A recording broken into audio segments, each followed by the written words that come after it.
안녕하십니까. 명쾌한마 구독자 여러분, 이주영 의사입니다. 오늘은 제가 건강 정보라기보다는 치료에 대한 의사들의 생각이라고 해야 되나요?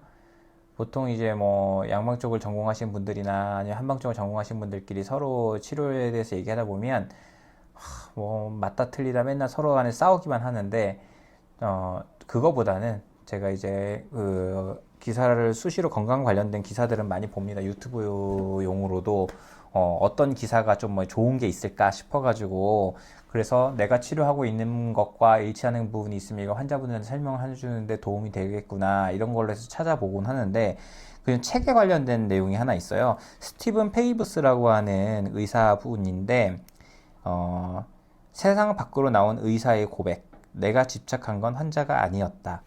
그래서 이렇게 나와 있고, 이분이 6년간 자전거 여행 끝에 깨달음을 얻었다라고 하면서 이제 내용이 있습니다. 그래서 저도 이 책을 지금 이제 구입 신청을 해놨는데 아직 오진 않았습니다. 근데 그 내용에 대해서 간략하게 요약이 되어 있는데 너무 그게 와닿는 부분이라 가지고, 저자에게 자전거 여행은 어떤 의미로 다가올까? 그는 복잡성을 받아들이고 스스로의 편향에 너무 집착하지 않는 것이 중요하다는 것을 일깨워준 일종의 수업이었다 라고 설명했다고 합니다. 그래서 저자가 여행을 떠난 시기는 수련의 과정을 마치고 전공 과목 선택을 앞둘 때였는데, 일반적으로 알려진 장소보다 생소한 곳을 찾아갔고, 지도를 들여다보면 감춰진 작은 길과 아무런 표시가 없는 빈 공간, 낯설거나 유쾌한 이름이 붙은 작은 마을에 마음을 뺏긴 그는 정해진 경로가 아닌 새로운 곳을 탐험했다.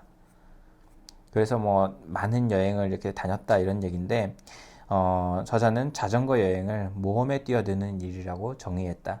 동시에 인간의 건강을 형성하는 수많은 힘듦을 이해하기 위한 여행, 그 힘듦이 드러나는 장소 자체에 대한 발견을 병행하는 것이라고 했다. 자전거 여행을 하며 의학을 공부할 때와 같았던 경외심을 느낀 그는 그동안 범주와 진단명에 지나치게 집착하면서 너무 쉽게 인간의 몸에 깃든 장대한 복잡성을 부정했다는 것을 깨달았다. 지금의 인류는 그 어느 때보다 많은 정보를 갖고 있고, 그러나 우리는 모든 것을 지나치게 단순화하고 있다. 복잡성이 또 다른 불확실성을 불러들이기 때문이다.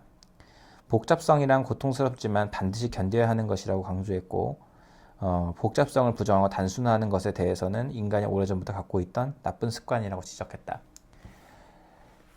그러니까 감기라고 하면 무조건 감기약을 모두에게 천편일률적으로 처방한다든가, 아니면은 뭐 허리가 아픈 사람이면 그 사람의 다른 조건들이나 이런 복잡성을 보지 않고 단순히 그냥 똑같이 그 관절에 대한 부분만 본다든가, 이렇게 분업화되어 있는 현대의학의 지금 현실, 이런 부분들도 분명히 뭐 스스로 느끼고 이런 부분들을 얘기하는 부분도 있지 않나 싶은 생각도 들고요. 저희 같은 경우 그런 게 있습니다. 환자분들 치료하다 보면 한때는 저도 그랬어요.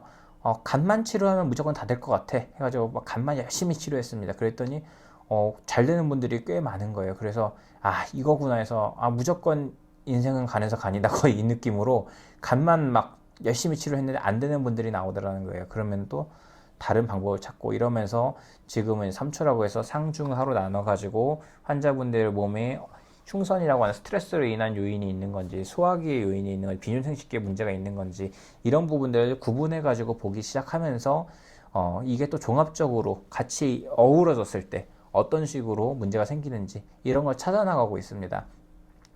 여러분, 인생 살 때도 그렇잖아요. 그 하나하나 사건을 본다라고 하면 굉장히 비극적인 일들도 지나고서 보면은 내가 맞아 그랬던 적이 있었어 하면서 뿌듯하기도 하고 뭔가 즐겁기도 하고, 그런 것처럼 치료라는 것도 그런 것 같아요.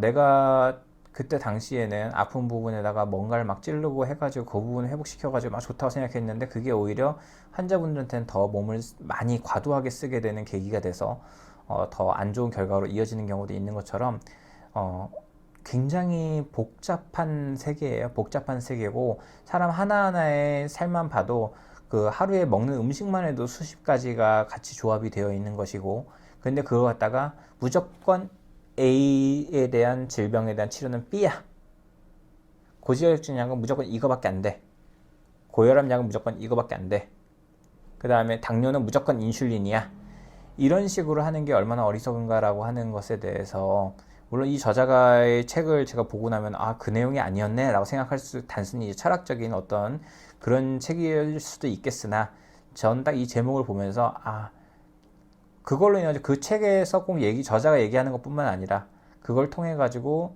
제목을 딱 보는 순간 제가 아 하고 깨닫는 그런 부분에 있어 가지고도 분명 의미는 있다고 보거든요. 근데 그런 부분에 있어 가지고는 사람 몸을 좀 더 종합적으로 볼 수 있고, 그 다음에 이 오장육부, 결국에는 사람이란 거는 먹고 자고 싸고 요거가 잘 돼야만 건강을 유지할 수 있는 게 가장 기본이니까. 그 큰 수술 앞두고 뭐라 그래요? 잘 먹어야 됩니다, 이런 얘기 하잖아요. 그것처럼 무조건적으로 기본적인 원리에는 충실하되 거기서 세세하게 터져 나온 부분들은 이게 왜 터져 나왔을까? 이게 근본적인 문제가 있는 걸까? 그 부분만 봉하면 되는 것일까? 좀 더 상세하게 봐야 될 것 같고요. 그렇기 때문에 여기서 스스로 우리나라에 대해서 막 좋은 것만 부각시켜서 하면 국뽕이라고 하죠.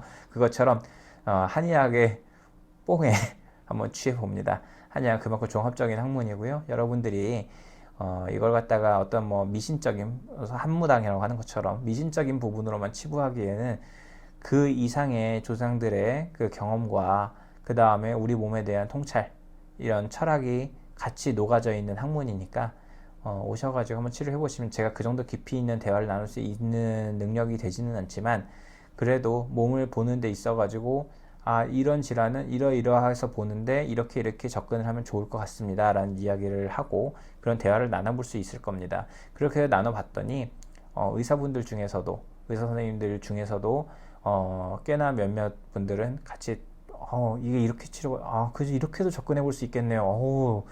참 이게 한의학이라는 게 재밌어요, 이런 분들도 계십니다. 그렇기 때문에 여러분 저 의학 파업 그런 파업 사건 때문에 지금 막 이래저래 뭐 편가르기 나오고 뭐 한의학을 없애야 되네, 뭐 의학은 이렇게 돼야 되네, 막 서로 의정 간의 갈등, 뭐 한의사들과의 갈등, 서로 편가르기가 이렇게 되고 있는데요. 사람 몸은 그렇게 갈라가지고 될 게 아니에요. 오히려 융합이 돼야 되는 부분이니까 다 같이 화합하는 쪽으로 잘 세상이 흘러갔으면 좋겠습니다. 구독, 좋아요, 알림 설정 부탁드립니다.